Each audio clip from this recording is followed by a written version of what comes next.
Everyone, आप सभी को नमस्कार। बहुत दिनों बाद फिर से आपका एएस एकेडमी के इस ऑनलाइन यूट्यूब चैनल पर स्वागत है। आज हम इतिहास एक रोमांचक यात्रा यानी कि इतिहास का जो इंट्रोडक्टरी पार्ट जो सभी एक हिस्ट्री टीचर को बताना चाहिए, वो आज मैं आपके सामने लेकर आया हूं। यह वीडियो शायद ही इतने बड़े YouTube चैनल में किसी भी कोचिंग या किसी भी पर्सन द्वारा शायद ही बताया गया होगा। स्टार्ट करने से पहले मैं आपको थोड़ा सा हमारे कोचिंग से संबंधित एक विशेष सूचना देना चाहूंगा, क्योंकि जैसे कि केंद्र सरकार ने 15 अक्टूबर से राज्य शासन के मर्जी से कोचिंग या फिर स्कूल खोलने की बात कही है। उसी संबंधी में आपको बताना चाहूंगा कि हम भी अब ऑफलाइन कोचिंग स्टार्ट करने के प्रोसेस में है, प्रक्रिया में है। जैसे ही सरकार अनुमति देती है, मोस्ट प्रोबेबल 1 नवंबर से हम नया बैच स्टार्ट कर देंगे। हमारा वर्तमान में हमने कोरोना के चलते एक नया प्लेस चुना है जहां पर आपको आने जाने सुविधा में आसानी होगी। हमारा नया पता जो है रीवा रोड, सर्किट हाउस से थोड़ा सा आगे जाएंगे तो लेफ्ट साइड में श्याम केयर हॉस्पिटल के सामने हमारा कोचिंग शिफ्ट हो चुका है। साथ ही साथ हमने एक नया नंबर जारी किया है जिसमें आप कॉल और व्हाट्सएप दोनों कर सकते हैं, 6264619593। अब कोरोना के संकट काल के पश्चात हम ये कोचिंग जो है एक नए पहल के साथ प्रारंभ करना चाहते हैं। एक और जहां आपको अत्याधुनिक सुविधा प्राप्त होगी, हमने अभी लाइब्रेरी की भी एक व्यवस्था किया है। आप वहां पर खाली समय में बैठकर लाइब्रेरी की सुविधा प्राप्त कर सकते हैं। साथ ही साथ हमने आपके लिए नीचे में कैफे की व्यवस्था किया है। और जो जितने भी ऑनलाइन संबंधित पोर्टल होते हैं, चाहे एमपी ऑनलाइन हो, चाहे आपका फोटो कॉपी हो, चाहे आपके ऑनलाइन जितने प्रोसेस हैं, फॉर्म फिलअप वगैरह करना हो, ये सारी सुविधाएं जो है हमारी कोचिंग ही आपको अवेलेबल कराएगी। ठीक है, आपके सुविधा के लिए कुछ कोर्सेज पर हमने मंथली फी सिस्टम भी कर दिया है, जैसे कि लास्ट 2-3 सालों में आपका डिमांड रहा है। ठीक है, तो चलिए स्टार्ट करते हैं हमारा टॉपिक, इतिहास एक रोमांचक यात्रा। इसी टॉपिक से हम पूरा भारतीय इतिहास पढ़ेंगे। ठीक, आज के इस वीडियो लेक्चर में हमें इन 4 बिंदुओं पर चर्चा करना है। इतिहास क्या है, व्हाट इज हिस्ट्री, इसे कैसे डिफाइन किया जा सकता है, इसकी एग्जैक्टली इतिहास के नजरों में क्या परिभाषा होनी चाहिए, यह मैं आपको बताऊंगा। दूसरा बिंदु, हम इतिहास का अध्ययन आखिर क्यों करते हैं, क्यों हमारे सिलेबस में इतिहास को डाला जाता है, क्यों स्कूली शिक्षा में इतिहास को रखा जाता है, इस पर हम दूसरे बिंदु पर चर्चा करेंगे। साथ ही साथ हम आपको इतिहास के कोर फीचर्स, इतिहास के विशेषता के बारे में बताएंगे। और चौथी चीज हम देखेंगे, इतिहास को अध्ययन के हिसाब से, पढ़ने के लहजे से कैसे बांटा जा सकता है। ओके, सबसे पहला बिंदु, इतिहास क्या है।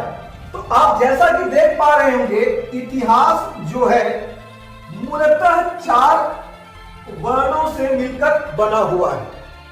यदि इस इतिहास को हम देखें तो इसे 3 भागों में तोड़ा जा सकता है। फर्स्ट वन इति, सेकेंड ह और तीसरा आस। इन 3 अलग अलग शब्दों से मिलकर इतिहास बना हुआ है। ये शब्द के मायने देखिए, ये ऐसा अर्थ देता है, ऐसा निश्चित रूप से हुआ था। अर्थात हम जब शब्द के फेर को देखेंगे तो इतिहास उन घटनाओं को बताता है, उन घटनाओं को आपको परिचित कराता है जो निश्चित रूप से हुआ था। देखा, इतिहास शब्द से आशय अतीत की वो घटनाएं जो हमारे पिछले दिनों में घटित हुई थी, उन्हें सामान्यतः इतिहास कह दिया जाता है। परंतु जब बात आती इतिहास की परिभाषा की, तो कई इतिहासकारों ने अपने लहजों में, अपने तथ्यों के हिसाब से इतिहास को कई रूपों में परिभाषित किया है। परंतु मैं आपको इतिहास की दो परिभाषा बताऊंगा। पहली परिभाषा आप ध्यान से सुनेंगे। इतिहास उन बातों को आपको अवगत कराता है जो साक्ष्यों के आधार पर काल क्रमानुसार, in the basis of evidence, साक्ष्यों के आधार पर काल क्रमानुसार लिखी गई हैं, रची गई हैं। उन्हीं बातों को इतिहास या हिस्ट्री कहा जाता है। मैं इसे दूसरे तरीके से परिभाषित करना चाहूं तो सामाजिक विज्ञान की वह शाखा जिसमें अतीत के लम्हों में खोए हुए उन पन्नों, उन व्यक्तियों और उन घटनाओं का अध्ययन किया जाता है जो हमें तिथिवार प्राप्त होता है। आपने पंडित जवाहरलाल नेहरू का नाम सुना ही होगा। उन्होंने यह कहा है कि इतिहास उन बातों की गाथा है जो हमारे आने से पहले बीत चुकी हैं। तो क्या सिर्फ इतिहास बीती बातों का अध्ययन है? यह कोई भी पुरानी घटना को इतिहास कहा जाता है? क्या एक इतिहास सिर्फ कल्पना है? इतिहास केवल एक कल्पना मात्र नहीं है और ना ही बीती बातों का अध्ययन है। इतिहास ही ऐसा विषय है जो हमें जीवन जीने की कला को बताता है। इतिहास को आप चाहें तो यह कह सकते हैं कि यह अतीत और वर्तमान के बीच एक वार्तालाप या संवाद है। इतिहास को जैसा आप देखेंगे वैसा ही पाएंगे। इतिहास सही नजरों से देखा जाए तो आज या वर्तमान का अतीत है। आप इमेजिन कीजिए, आज हमारे पास वो सारी सुविधाएं मौजूद है, सामने में मौजूद है जो हमें चाहिए। आप कल्पना करिए कि वो जमाना कैसा रहा होगा, ना तो जहां पर बिजली था और न ही आग था, न ही खेती बाड़ी का आविष्कार हुआ था और न ही कोई पहिए जैसे कोई चीजें थी। न उस समय मोटर गाड़ी था, न ही कोई कार था, न ही कोई बाइक था। उस जमाने के लोग कैसे सरवाइव किए, इन सारी चीजों को सिरे से बताने वाला विषय ही हमारा इतिहास है। अभी आपने लॉकडाउन में देखा होगा कि लोग कैसे लंबी लंबी यात्रा करके अपने बच्चों के साथ कभी साइकिल में, कभी पैदल यात्रा कर लेते थे। आज हमारे पास मेट्रो है, आज हमारे पास बस है, आज हमारे पास ट्रेन है, आज हमारे पास हवाई जहाज है। कैसे वेनसॉन्ग वहां से भारत आया 639 के आसपास। इन्हीं सारी तानों बानों के बीच में हमें इतिहास केवल बीती बातों को नहीं बताता, बल्कि वो बताता है कि ऐसे समय में उन्होंने कैसे अपने आप को ढाला और ढालकर आज चांद तक पहुंचाने के लिए हमें एक रास्ता प्रदान किया। तो क्या इतिहास एक कल्पना है? इतिहास केवल और केवल बीती बातों का अध्ययन ना हो करके हमारे वर्तमान का अतीत है। इतिहास ही हमें यह बताता है कि आज की दुनिया कैसे विकसित हुई। हम अपने निजी और सामाजिक जिंदगी में इसके जद्दोजहद में यह भूलते जा रहे हैं कि आज की दुनिया ठीक वैसी नहीं थी जो जैसे हमें नजर आती है, जैसे हमें फील होती है। इतिहास ही वह हवा है जो हमारा रुख उस ओर, उस जमाने की ओर लेकर जाता है। प्रत्यक्ष ना सही, अप्रत्यक्ष रूप से हमें उस जमाने में लेकर इतिहास ही खड़ा कर देता है। आज हम 5G की बात करते हैं, आज हम मंगल में जाने की बात करते हैं, आज हम चांद में ऑर्बिटर मिशन की बात करते हैं, आज हम सारी वो चीजों की कल्पना करते हैं जिसे कभी ना सोचा जा सकता था, ना कभी किसी ने सोचा था। आज वही चीज जो कल गुजरी थी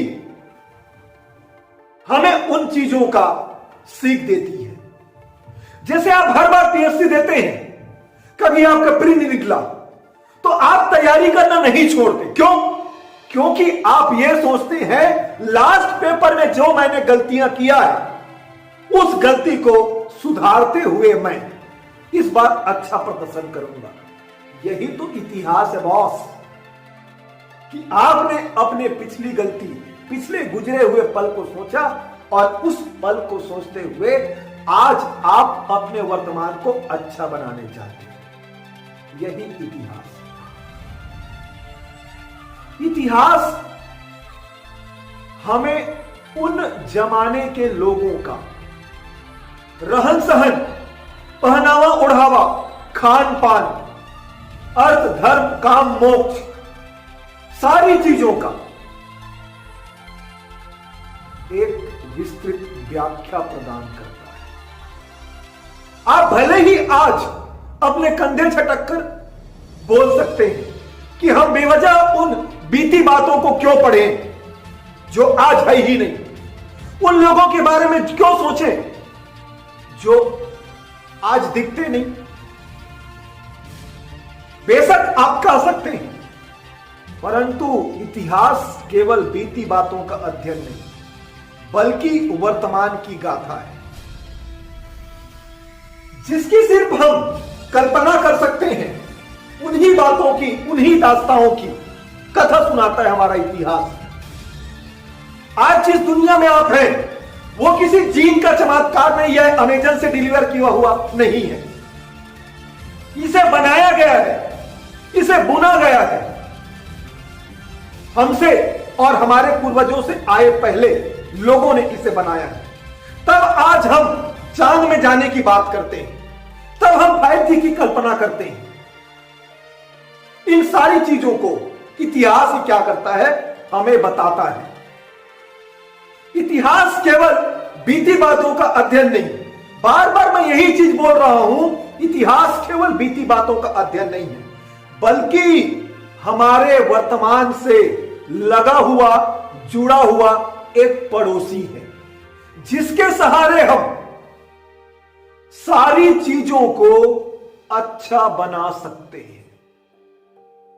आपने देखा होगा जब भी हम धनुष की डोरी को जितना पीछे खींचते हैं तीर उतना ही आगे जाता है।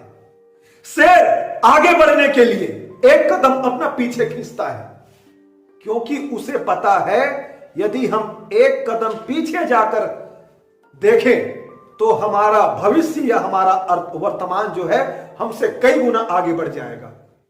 आप खुद सोचिए, कई बार ऐसी गलती हुआ होगा जिसे आप सोच करके आने वाले समय को सुधारे होंगे, है ना। इतिहास एक शुरुआत है दूसरे लोगों के क्रियाकलाप, दूसरे लोगों के जिंदगी को पढ़ने का।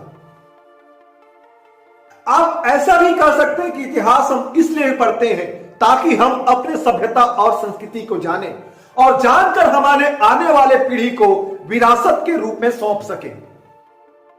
इतिहास केवल अतीत का अध्ययन नहीं है, इतिहास में ही हमारा वर्तमान और भविष्य छुपा हुआ है। इतिहास पढ़कर ही हम समझ पाते हैं कि मानव समाज कैसे बदला, कैसे आधुनिकता की ओर वो बढ़ता गया। उनके जमाने में जो समस्याएं उभरी, उन समस्याओं से जूझने की उनकी कोशिशें, उनकी खोजें, उनके आविष्कार आज इस चमचमाती दुनिया के प्रबल साक्षी हैं। आज हम इतिहास केवल और केवल अपने वर्तमान और भविष्य के सुधारने के लिए नहीं पढ़ते। हम जानते हैं कि हमारे पूर्वज कैसे अपने जमाने में रहे, कैसे उन्होंने इस दुनिया को बनाया, कैसे उनकी कोशिशें कामयाब हुई, कैसे लोग यहां तक पहुंचे, इन्हीं सारी चीजों की व्यथा को हमारा इतिहास ही सुनाता है। आज आप जो है मेरे इस इतिहास की क्लास में केवल राजा रानी की कहानियां नहीं सुनेंगे, मैं आपको राजा रानी के कहानी भी बताऊंगा, उनके जमाने की सामाजिक और आर्थिक दशा भी बताऊंगा, उनके राजनीतिक हलचल को देखेंगे, उनके आर्थिक पहलू को देखेंगे, उनकी धार्मिक दशा को भी देखेंगे। इन्हीं यूं कहें तो इतिहास एक प्रगति की प्रक्रिया है, जिसे लिखी जाती है, जिसे पढ़ी जाती है और आने वाले पीढ़ियों के लिए संजो कर रखी जाती है। देखते हैं जो इतने समय तक हम हिस्ट्री इतिहास के बारे में बोल रहे थे, आखिर उसे सबसे पहली बार प्रेजेंट किसने किया, किसे हम फादर ऑफ हिस्ट्री के रूप में जानते हैं, किसे इतिहास के जनक के रूप में जानते हैं। ठीक, तो बात करें जब इतिहास के जनक के, तो इतिहास के जनक जो है हेरोडोटस को कहा जाता है। हेरोडोटस जो है यूनान के रहने वाले एक इतिहासकार हैं, जिन्हें इतिहास के जनक या फादर ऑफ हिस्ट्री के रूप में याद किया जाता है। तो ये जो हेरोडोटस है, इन्होंने हिस्ट्री को एक पृथक विषय के रूप में स्थापित किया, साथ ही साथ बीती घटनाओं के लिए हिस्ट्री शब्द का प्रयोग किया था। और हेरोडोटस मूलतः यूनान के रहने वाले एक इतिहासकार हैं। ठीक, इनकी पुस्तक की बात करें हम तो इनके पुस्तक का नाम द हिस्ट्रीज या फिर द हिस्टोरिका है। इनकी बुक का नाम द हिस्ट्रीज या फिर द हिस्टोरिका। जैसा कि आपको पता है, इतिहास कोई बीती हुई घटना से संबंधित होता है या उस घटना संबंधित बातों का ब्यौरा होता है। ठीक, तो इतिहास के घटना से संबंधित प्रमुख 4 अंग बताए गए हैं, 4 घटक बताए हैं, जिन्हें कॉन्स्टिट्यूएंट्स ऑफ हिस्ट्री कहा जाता है, इतिहास के अंग या घटक कहा जाता है। यदि कोई घटना है तो कभी न कभी घटी होगी, यानी कि कब घटी होगी, ये आपका प्रमुख घटक। यदि वो घटना घटी है जिस अमुक तिथि को घटी है, तो कहीं ना कहीं घटी होगी, कोई प्लेस होगा तो कहां घटी है, ये दूसरा घटक। ठीक, और तीसरा हमें जानना है, मतलब तीसरा घटक ये बताता है कि अमुक घटना क्या थी, और चौथी इस घटना से संबंधित कौन था। ये प्रमुख 4 जो शब्द है, कब यानी कि व्हेन, कहां वेयर यानी कि स्थान, क्या यानी कि व्हाट कौन सी घटना, और चौथा उस घटना से संबंधित कौन व्यक्ति संबंधित है, कौन संबंध रखता है। आइए अब देखते हैं इतिहास का विभाजन। आखिर हिस्ट्री को हम किस प्रकार से बांट सकते हैं। ध्यान यह रखना है कि जो विभाजन हम आपको बता रहे हैं वो स्रोतों के आधार पर है। In the basis of sources history can be divided into 3 parts. हम स्रोतों के आधार पर इतिहास को 3 प्रकार से बांट सकते हैं। ओके, एक्चुअल में इतिहास जो है, जो हमें सोर्स प्राप्त हुए हैं, जो एविडेंस प्राप्त हुए हैं, जो स्रोत हैं, उनके आधार पर इतिहासकारों ने इसे 3 प्रकार से बांटना उचित समझा।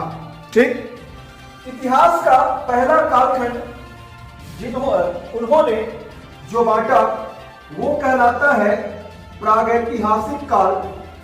इन English it is called pre historical age. प्रागैतिहासिक काल या प्री हिस्टोरिकल एज ये पहला कालखंड है। इतिहास का दूसरा कालखंड, हिंदी में इसे आद्य ऐतिहासिक काल, पहले देख लेते हैं फिर आपको बताता हूं ये होता क्या है। Second is called proto historical age, आद्य ऐतिहासिक काल। और इतिहास का तीसरा विभाजन कहलाता है ऐतिहासिक काल, या फिर इसे हम हिस्टोरिकल एज कहते हैं। ओके, ये इतिहास के 3 लम्हे हैं। First one is called pre historical age, now second is proto historical age, and third one is historical age. देखिए, ये जो प्रागैतिहासिक काल है, हमने कहा आपको स्रोतों के आधार पर, तो स्रोत जो है मूलतः दो है, एक आपका रिटन एविडेंस और दूसरा आपका पुरातात्विक साक्ष्य या फिर आर्कियोलॉजिकल एविडेंस। ये दोनों के आधार पर ही इतिहास जो है लिखा गया है और लिखा जाता है। इतिहास का ऐसा कालखंड जिसमें वन एंड ओनली, केवल और केवल पुरातात्विक साक्ष्य मौजूद है, अर्थात इस समय में लिखने और पढ़ने की कला का आविष्कार नहीं हुआ था। That's why in this period lack of written evidence, लिखित साक्ष्य का अभाव होता है। ओके, जैसे कि आपका एग्जाम्पल में देखें तो पाषाण काल, आदि मानव का काल, स्टोन एज, ये इसमें आते हैं, किसमें? प्रागैतिहासिक काल में। बात करें आद्य ऐतिहासिक काल की तो इसमें पुरातात्विक साक्ष्य तो रहेगा ही, आर्कियोलॉजिकल एविडेंस की मौजूदगी देखने को मिलती है, पुरातात्विक साक्ष्य हैं, साथ ही साथ लिखित साक्ष्य भी हैं। Written evidence is also fine, ठीक है। लिखित साक्ष्य जो रिटन एविडेंस है वो प्राप्त है, परंतु अभी तक उनके जो लिखने की कला थी उसे हम अभी तक ज्ञात नहीं कर पाए हैं, कैसे लिखा गया है। The most favourite example of ये आपका सिंधु घाटी सभ्यता या फिर इंडस वैली सिविलाइजेशन है। इसमें लिखित साक्ष्य मौजूद है लेकिन अभी तक पढ़ा नहीं जा सका है। और तीसरा कालखंड यानी कि इतिहास का ऐसा लम्हा, ऐसा कालखंड, ऐसा समय जिसमें आर्कियोलॉजिकल एविडेंस मौजूद हो और साथ ही साथ रिटन एविडेंस मौजूद हो, और इन दोनों के आधार पर जो इतिहास लिखा गया है, इतिहास के उस पाठ को हम ऐतिहासिक काल कहते हैं। जैसे भारतीय इतिहास में 6ठी शताब्दी ईसा पूर्व के पश्चात से लेकर के 1947 तक का इतिहास आपका क्या कहलाता है? ऐतिहासिक काल कहलाता है। आज के लेक्चर में